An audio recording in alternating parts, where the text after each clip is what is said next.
Okay, so welcome again, everybody. My name is Hannah. I'm the Director of Communications here at Pelican Harbor Seabird Station.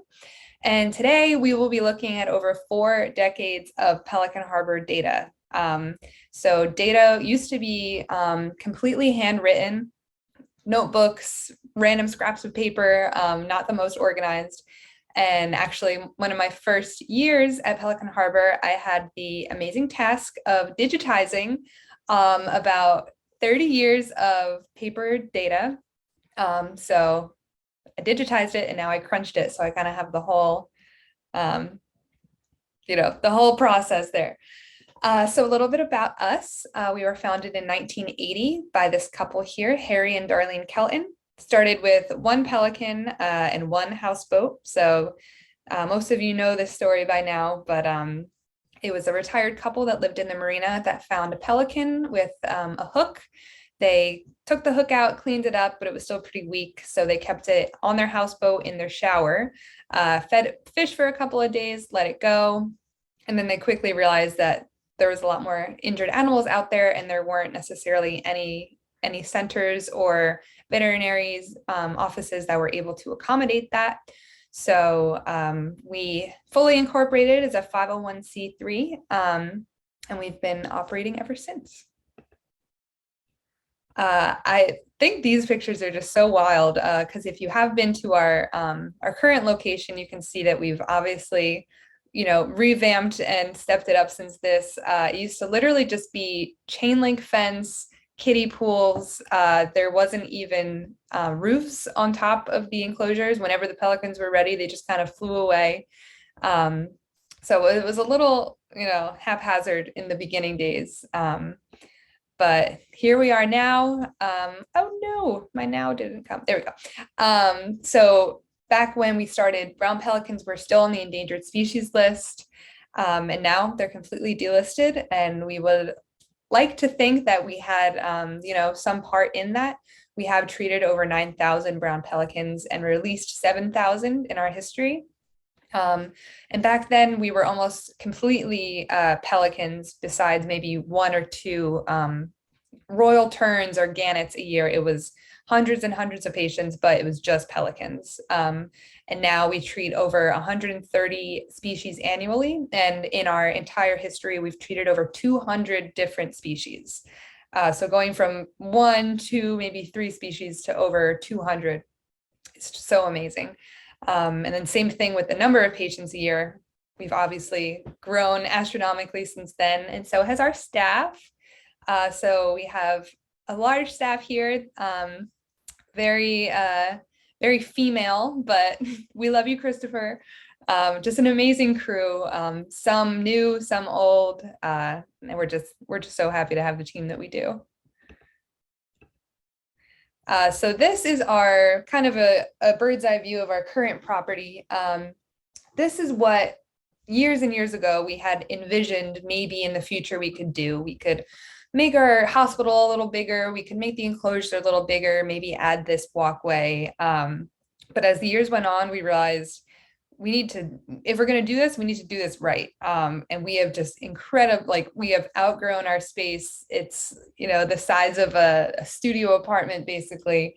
So we're going from this to this within the next couple of years. We're hoping to break ground on our new property.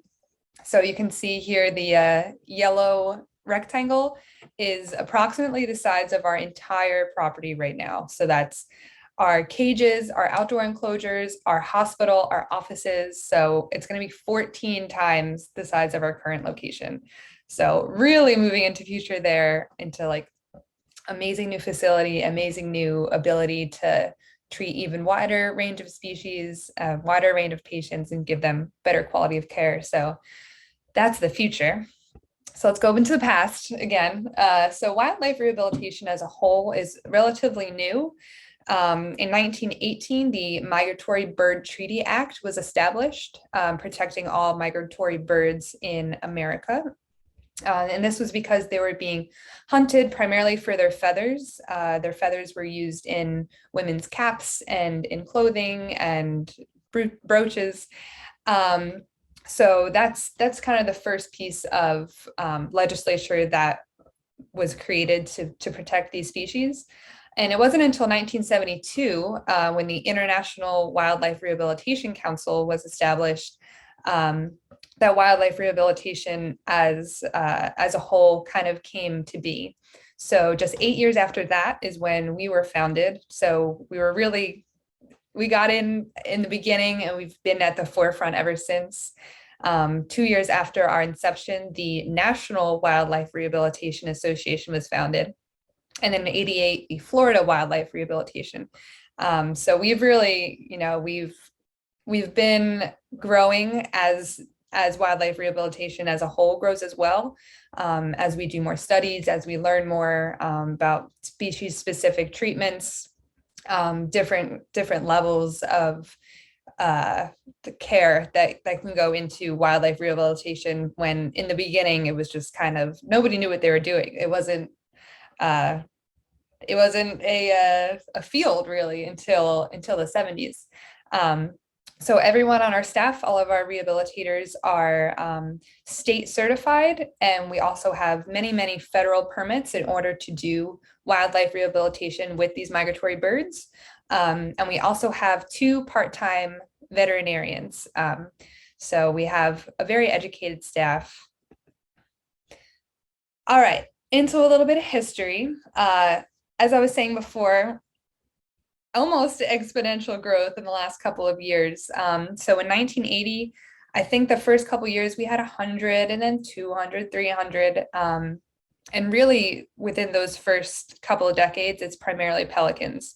And then in the 2000s, things really started kind of picking up as we started to intake other native species. We started taking in reptiles, we started taking in some mammals. And I say species because we also took in lots of non-native species. And that is really where we started to peak here in, I believe it was 2015. So at that time, we made the decision to no longer accept non-native species. One, just because of spatial constraints and lack of materials. We just felt that we were overexpending ourselves. Overexpending ourselves and our resources, and not being able to provide our patients with the highest quality of care. And it's actually it's against regulation to release any animal that is not native to the environment of South Florida. So it was for environmental reasons as well, and kind of legal reasons. So we had a very big dip here in 2017 once we stopped taking in non-natives. But since then, it has completely peaked again, peaking absolutely in 2020, which we all know was a big year for everybody. It was also a big year for Pelican Harbor. We took in over 2,300 patients, which was a 20% increase, I believe, from 2019. And we attribute that to everybody being at home, everybody needing to go on walks and get out of the house and not be stir crazy. So people were in nature more. And people, we imagine, were finding more animals this way. And also, we would hope that it's just people are becoming more aware of us as word spreads of what we do. And this year, there was a little bit of a dip. Again, we're hoping that that's because less wildlife was being injured, but it was pretty close to our numbers last year. So we're still definitely maintaining over 2,000 patients a year. And average patients per decade has truly just been like amazing. So 2020 is a little skewed because there's only 3 years of data. But you can see here the average of each decade, just how quickly we're growing with each decade. So the top 25 species since 1980, we have taken in more brown pelicans than any other species in our history, followed by laughing gulls. Those are always welcome visitors here at Pelican Harbor. Northern mockingbirds, which is the state bird of Florida, and then lots and lots of other songbirds and seabirds. So we are on the Atlantic Flyway. What does that mean? That means that we are in the direct migration path of millions, if not billions of birds every single year. So they stop over in Miami. We're basically the last point for them before they go over to Central America, South America. So it's super, super important that since we're that last stopping spot. So we've crunched some data here about how many of our patients are actually migrants and not necessarily staying full year or even half the year in Florida. And it's over 50% of our patients are just passing through, whether that's for 2 days or whether that's for 2 months. A large majority of what we do, it's not necessarily just segmented to Miami or even just Florida in general. So we like to think that since we treat so many migratory patients, that we're making a worldwide impact as well.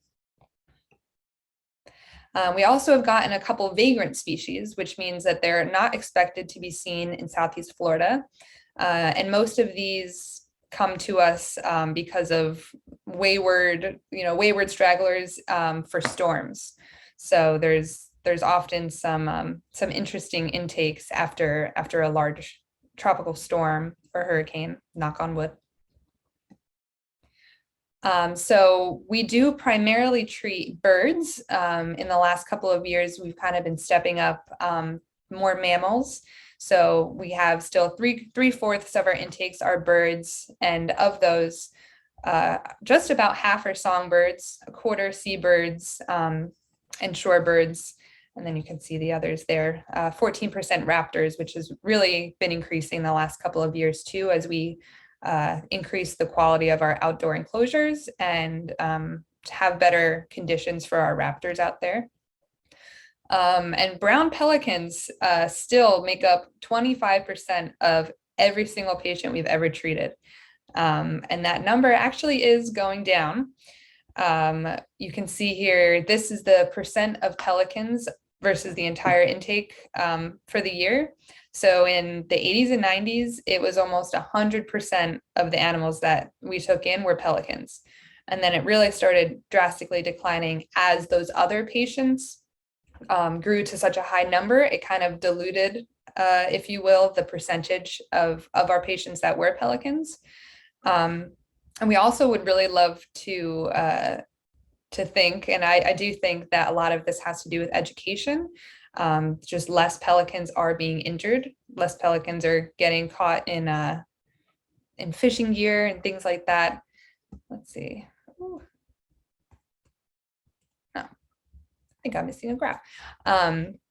But we do brown pelican research here as well to try to keep track of our efforts and how successful these birds are after they are released.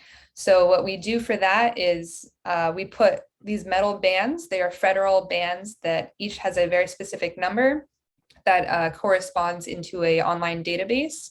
So we band every single one of the pelicans that we release, and we have a federal banding permit for that. It's very hard to obtain.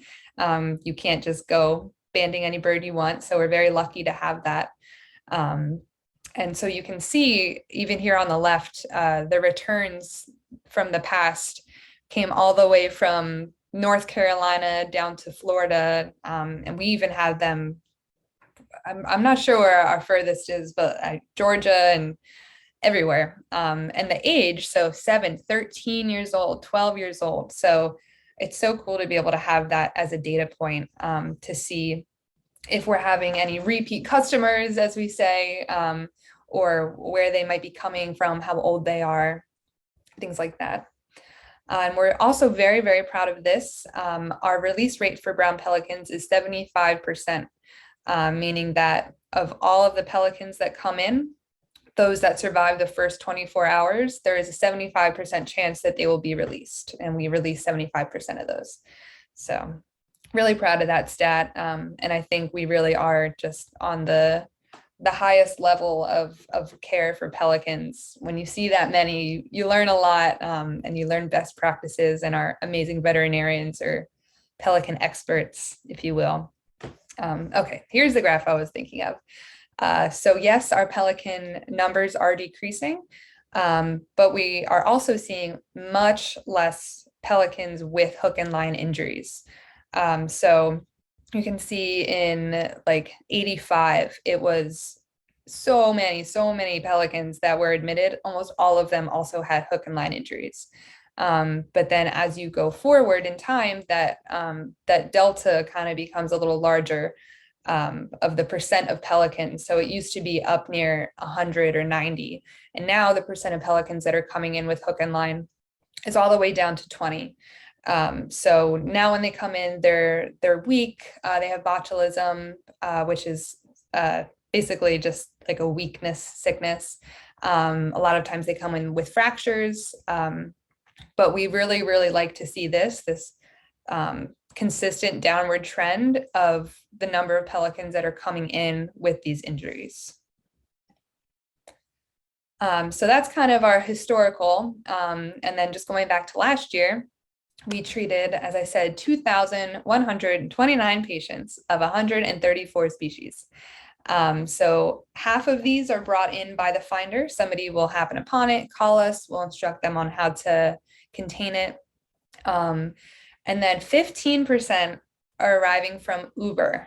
So last year, 300 birds, that's 300 Uber drivers, 300 car rides that a bird or a squirrel took to our station. And I think that's amazing. That's almost one a day. And a lot of people get a kick out of that. They don't realize that we do that. And that was one of the good things actually that came out of the pandemic. It was a silver lining, is that Uber Cargo came about. So before it would be, oh, like I'm picking up a passenger, and then it'd be someone will be there with like a box, like a shaking box, and this Uber driver's like, what is happening? But now with Uber Cargo, we can say, you're picking up a bird in a box. Is that okay? And they love it because it's a quiet passenger. They don't have to talk, and they get to us safely. We can track their ride on the app. So yeah, 14% via Uber, 260 dropped off after hours. So we also have 24-hour drop-off cages. We are only there 9 to 5. I say only, we're open 365 days a year, so we are always there. And then Operation Rescue is the remainder there, which is our volunteer-based rescue and release program. So again, this is our Uber stat. So for the last 3 years, 2019 to 2021, 780 Ubers. So at like around $25, $30 each, $20,000 in Uber. So I think that Uber should give us some credits or something. But I get a kick out of that. So here's our rehab manager, Yuritsa, receiving a patient via Uber. And then this on the bottom is Uber the pig.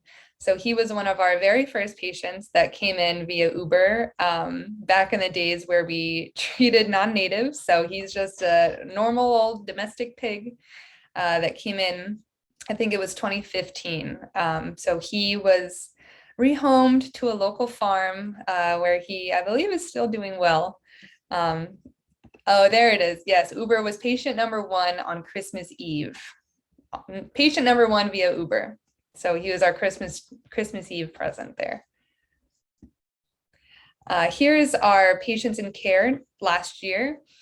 So that averages around like 75, close to 100 patients in care on any given day of the year. But in the, we call it the baby months, which is when all the birds are having babies and raising their young.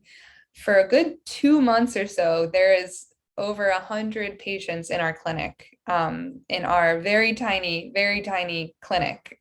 So just kudos. I don't know if any of our clinic members are on right now, but amazing people doing amazing work back there and working their butt off to get to 100 different patients within 8 hours. And most of those patients need care every single hour. A lot of those patients, when it's over 100, are baby birds, baby squirrels. So the baby birds need to be fed every single hour on the hour. Baby squirrels need to be fed 4 times a day, on top of all the other patients that are cared for once, if not twice a day. So it just goes to show again, how we need a bigger space. And thankfully we've been able to hire some more staff. But you can only do so much in such a small area. So we're super excited to move. Here's our top 5 species that we admitted last year. And just those top 5 make up about 50% of our intakes, with Virginia possums being quite a lot of them. As much as some people may be scared of them or aren't a huge fan, Virginia possums are amazing for the environment. They do not carry rabies, which I know is some prolific lie that has somehow spread. They do not carry rabies. And then we have northern mockingbirds, our state bird, laughing gulls, gray squirrels, and blue jays. So again, lots and lots and lots of babies is where those are coming from, which is evidenced here by over half of our circumstances of emission are orphans or being displaced from the nest. So they fell from the nest or their nest was destroyed. So a large majority of the birds that we are getting, birds and mammals, are orphaned or without parents. And that's another area that education really comes in, because lots of times their circumstance of emission is called bird napped. So it's like kidnapping, but for birds, because birds, when they're learning to fly, they fly from the ground up. So there's a day or two that these little baby birds will be out of the nest, completely healthy, ready to go, but they're just they're still stretching their wings and getting their flight muscles. So they're on the ground, they're hopping around. They're so cute. They look so helpless. They look like they're lost, when in reality, their parents are just out foraging for food for them, coming back to protect them. So we really try to let everybody know to give us a call before bringing an animal into us, because the best thing that we want, the best scenario is for this animal to be raised by its mother. You know, as cute as they are and as much as we love them, we would prefer to not see them. We would prefer to have their mother take care of them. So another big reason there. Prevalent cities. It's no surprise, I think, that Miami is a large chunk there. And Miami Beach, 13%, just from Miami Beach there. And again, obviously the ocean is right there. We have the shore, and also the buildings, large, tall glass buildings right next to the ocean, where a lot of these migratory birds are flying, which kind of brings me to the next slide not the next slide. Ooh, no. Okay, never mind. Head trauma. Head trauma is a very large cause of admission, especially during migration. Here we have our breakdown kind of by class, mammals versus avian. So still primarily a bird hospital, even though we do get lots of possums and squirrels, we are definitely still, first and foremost, a bird hospital. So just going back a couple of interesting cases throughout the years, back during the Deepwater Horizon oil spill, we received, I believe it was a dozen baby pelicans. We have a large group of ambassador pelicans. So these guys went in with them to kind of learn how to be a pelican, how to learn to avoid people, how to dive, how to preen and bathe. And actually one of our pelican couples took a liking to these birds, and they acted as foster parents. It's Pepe and Enrique, our same-sex pelican couple that have been around for 20 years together. They nest together every single year for 20 years. They kind of stepped in and served as foster parents for these guys, and I believe they were all released. So a bit of a happy ending to a really sad situation. In 2019, we had these two cases, glue trap. So another thing that we really try to educate people on are, please do not use glue traps for anything. It's inhumane in general for the things you are trying to catch, but so many times you'll catch things that you are not intending to catch. Obviously, nobody wants to snag a cardinal in a glue trap, but they're writhing around and they can't get out. So these people thankfully brought them to us on the glue trap, which is actually what you should do. You should not try to remove them, because even our staff that has all the proper equipment and a super delicate touch, can't fully remove them without at least removing some feathers in most cases, which is why it took so long for these patients to be released. They had to regrow every single one of their feathers. Songbirds especially really need to have high quality feathers and the right amount of feathers to be able to, it's called bait. So, or yeah, bait. And so move around midair, and make sure that they can evade predators. Rodenticide poisoning, another huge piece of education, as I keep referring to, and another unwanted victim of pest control. So oftentimes a rodent will eat this rodenticide, and then a hawk will come by, eat that rodent, and you see the results here. They come in barely breathing, unable to stand. Their eyes are just so swollen, like it's awful. It's awful to see. Thankfully, with the proper care, they are able to bounce back relatively quickly. What's really dangerous about most rodenticides also is that they don't allow the blood to coagulate, which can result in internal bleeding, and all kinds of trauma. So one of the ways, other than just visual, that we'll be able to diagnose if something has rodenticide poisoning is we'll take a small blood sample and wait 5 minutes. Within that time, normal blood will have clotted. And if the blood has not clotted at that point, we can safely assume that it's rodenticide poisoning and start treatment. Part of that treatment is lots of fluids to try to flush everything out of their system, as well as a vitamin K vitamin supplement, which helps to kind of chelate those chemicals together so that they can be removed by the body. So this little guy was a lucky one, and he was completely transformed after 2 weeks and released. I love this case. That's my hand there on the left. This was so much fun to do. This is called Imping. So this was a really interesting case. This hawk came in. It was found with all of its feathers completely singed off. It was found at the dump. So we think that it had flown over and gotten methane burn, and just singed everything. You look like a little marshmallow. So imping is a really cool process in which you take a donor feather. So it needs to be the same exact feather from the same exact species of bird. Often we will like harvest these feathers from any cadaver birds that unfortunately, for one reason or another, did not make it. So we have almost a library of full feather sets for all of these different species. So we're able to clip the broken feather very close to where it's growing. And then since bird feathers are hollow, we can actually just take a Q-tip or a toothpick and some super glue and kind of connect the two pieces. But you have to make sure, again, that it's the same feather. Each feather has a number depending on where it is, that it's at the perfect angle, that, you want the feathers to be able to deal with the wind resistance and be able to make the bird fly. So you can see here, total transformation. This whole thing with two of us, I think, took over a half hour. So it's tedious. But this guy was transferred since he had so many imped feathers. It wouldn't have been responsible to release him in the case that for some reason the imping had malfunctioned and he didn't have the time yet to regrow those new feathers.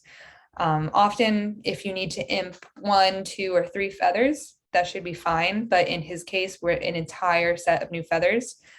We wanted to give him time to completely regrow these new feathers, meaning that he would have to go, he would have to stay in rehab for around a year, and he would need to naturally molt all those feathers to regrow the new fresh feathers in there. But the reason that we do imp, if he's going to stay in rehab anyway, why even imp? Is because we want to make sure that they have that ability to fly. Because if you are in an enclosure for that long and you're not using those muscles, it's really going to start to break down the muscles there, the pectoral muscles, which allow it to fly, and it's going to lose its fitness and its ability to thrive once it is released. So that's why we want to imp in these cases, so that this bird would be able to fly and remain fit and healthy as it stayed in rehab.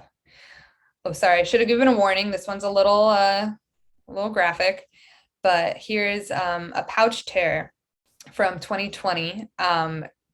So sad.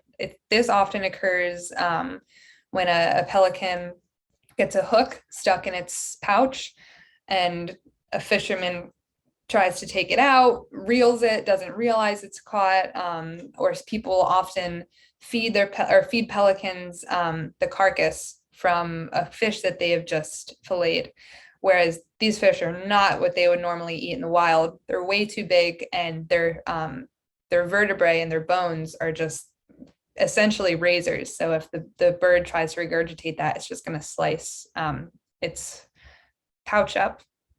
So this guy was a amazing healer. You can see there on the right, it's essentially closed. We do release pelicans with small holes still, if that hole is smaller than a quarter.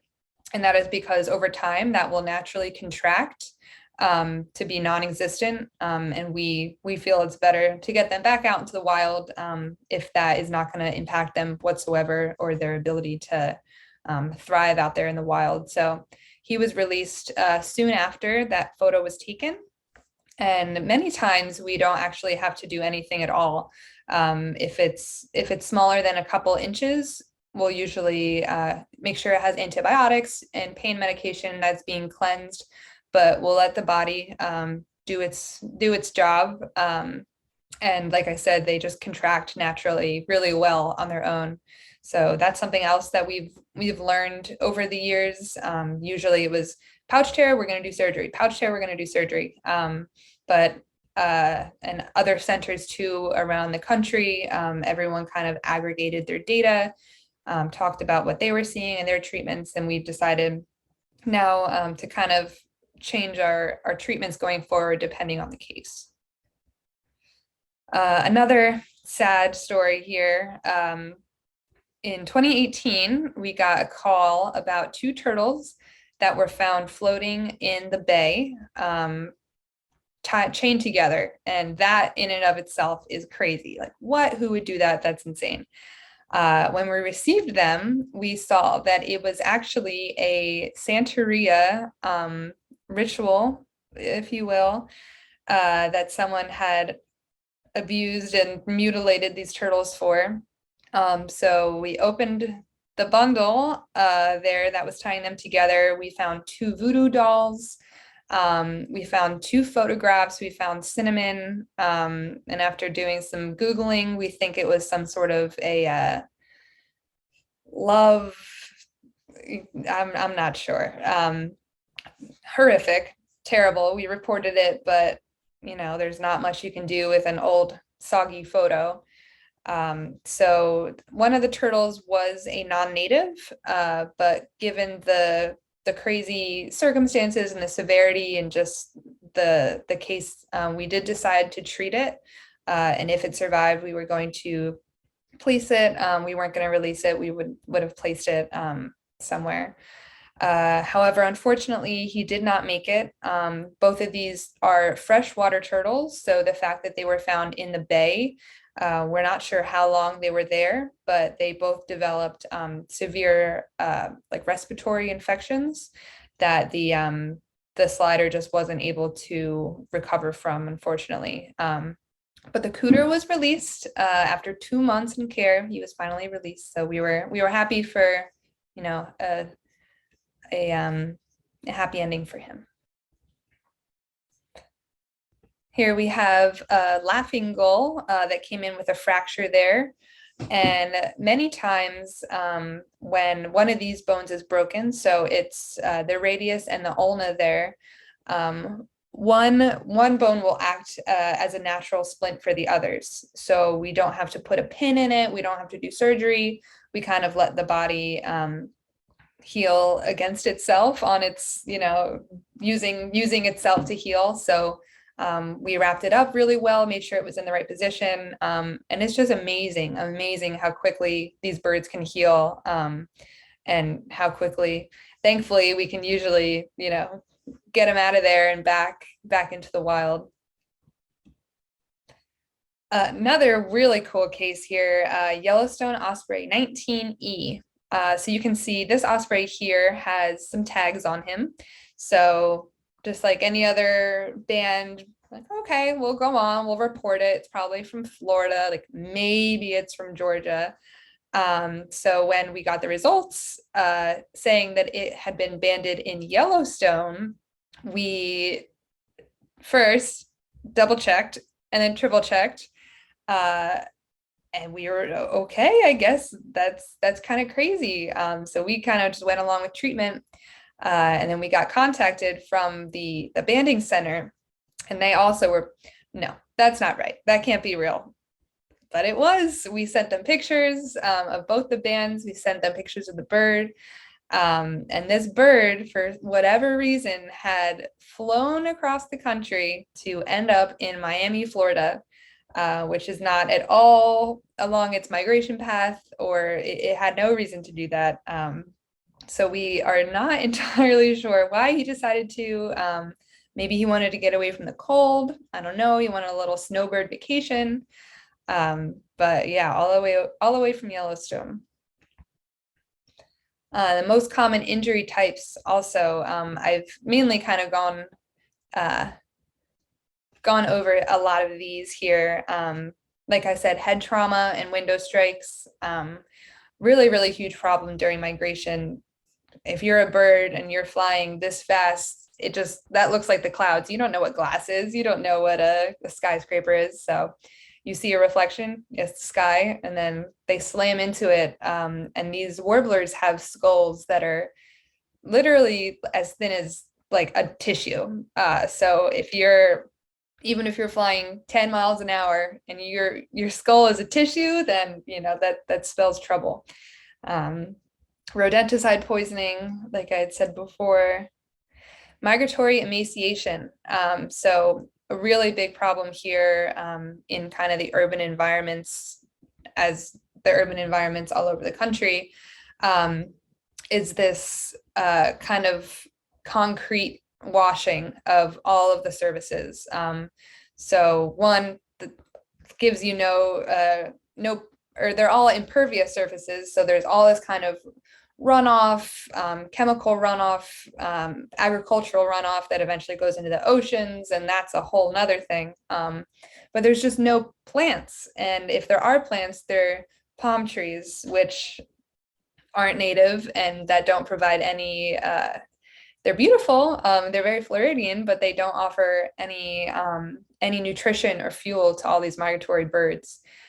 So that's a really big problem also, is they're stopping over here, as they have for millions of years. Their last kind of break, their last refuel station before they migrate across the ocean, and there's nothing for them to eat. And then domestic cats and dogs, but mostly cats. Domestic cats have actually killed more, or each year domestic cats kill more birds than any other thing that kills birds. They've been responsible for dozens of species extinctions. So we always ask that you please keep your cat inside. Not only is it safer and cozier for him, but it's safer and cozier for our native wildlife as well. Just general sickness, again, a large majority of what we treat is we don't really know, just under the weather, if you will. Its blood might be fine. It's not showing any signs of injury. It has no fractures, anything like that. It just kind of, they don't feel great. And when we don't feel great, we can lay in bed, we can eat chicken noodle soup, and we feel yucky for a couple of days, and then we get over it. When a bird doesn't feel good, he can't be served, chicken noodle soup in bed. He's not going to eat for 3 days. So that's going to make him weaker, which is going to make him even less likely to be able to eat and find food. So it's kind of once a bird, for whatever reason, gets a little under the weather, lots of times it goes downhill very quickly. They're also more susceptible to predation. So a lot of times, all it takes is some rehydration. They're usually pretty dehydrated and thin. So we'll keep them for 2 weeks, rehydrate them, ensure that they have proper nutrition, and then they're able to eat on their own, they're able to fly, they're strong enough, and then we kick them out. So we love those patients. We love the in and out, the guys that have no trouble kind of recovering there. Orphaned, another big cause, as I had talked about. And here is a orphan baby pelican. So cute. They sound like baby dinosaurs. And birds are dinosaurs, but baby pelicans sound like whatever you would think a velociraptor sounds like. And then just general injuries, broken wings, fractures. This can be caused by, a lot of times, cars, being hit by cars, entanglement, being entangled in fishing line. I went out and actually rescued a possum once that was stuck in someone's soccer net, fences, so all kinds of things. But the large majority and the kind of common theme is almost everything is human related, human causes of injury. Cars, fences, soccer nets, things that we are putting out into the environment. Eye injuries as well. If you've ever been by the station, you'll have probably seen Luna, who is our great horned owl with only one eye. What's cool about owls is they actually can be released with just one eye, since they rely so much on their acute sense of hearing to hunt. But in order for them to be released, they have to prove themselves. They have to prove that they can catch live prey that on their own with just that one eye, and that they can sustain themselves out in the wild. So Luna, unfortunately, did not pass that test, and that is why she's here with us. But each year we release quite a few owls that have gone through what we call mouse school. So they have to pass mouse school for 3 days, make sure that they're able to catch live prey, they're going up in weight, they're able to fly quietly enough to the point where they can still get these mice even with one eye. And then hook and line, still, we hate to see it. It's just every time you come in, or every time a pelican comes in, or really any seabird, we do what's called a plop, which is when we just plop it on the x-ray machine. We don't sedate it because we're not looking for specific fractures. We don't need to see detail. We're just looking for this photo on the right. Well, hopefully not to see that, which is when you x-ray an animal and they have any kind of hook or BB pellet or bullet, we see very often too. So every animal comes in with a plop, so then we can easily see, oh, it's got a hook, we got to go inside, or we got to take it off its wing. Swallowed hooks are a huge problem. This is like a freaking shark hook or something. I don't know who's using that anywhere close to shore, but hook and line, yeah. But with all that being said, we do it all for this. We do it to see these guys released. That's the absolute best part of the job. It's like seeing your kid go to college. You're a little sad, but mainly you're glad that they're out of the house and that they are on their own now. And you're gonna miss them, but you're mainly glad that they're out there thriving and living on their own. So that's how it always felt to release them. That was a really beautiful case to have treated. It took 3 months, and it was so hard, but at the end of the day, that's why we do it. And that's where all your support goes to, and all of our clinic's hard work, and everybody. It's just amazing. I love looking at release pictures. So I hope that wasn't any downers. I think that over time we are really helping, and our numbers of hooks are going down, our patients are going up, we're helping more things every year. But if you want to help even further, You can use window decals to help avoid window collisions during migration, particularly, but all year round. Plant natives. Native plants are beautiful. Doesn't have to be, this ugly bush. There's like lots of gorgeous flowers and berries. You can go, there's lots of different native nurseries around Miami. If you just Google native plant nursery, it'll come up to be able to provide food for all those migrating birds, and it'll also attract birds to your yard. So it's a double plus. Keep your cats inside. Don't use rodenticide. Do not cut the line if you do happen to hook a bird or a pelican or anything. Reel it in, bring it to us. You can volunteer. We're actually in need right now of volunteers. It's an amazing program, so cool. You don't get to touch and snuggle the animals, but you get to be right up close there with them and know that you're playing a part in their healing and their release. Spread the word through social media. Make a Facebook fundraiser if it's your birthday. Repost our super cute pictures. Just get the word out there more. And then, of course, you can always donate. That's just one of the ways that you can help. There's so many different ways. Not necessarily monetary, but just the support and the community action behind us. So I'm glad you all came, and I hope you learned something. Our next webinar is going to be on the February 9th with our amazing veterinarian. She's going to be talking about zoonotic diseases. So types of zoonotic diseases, their transmission, super interesting scientific stuff. And then on the 14th, we have a Lovebird Sunset Cruise for Valentine's Day. It's going to be super fun. It's special. There are going to be champagne and roses and chocolate covered strawberries.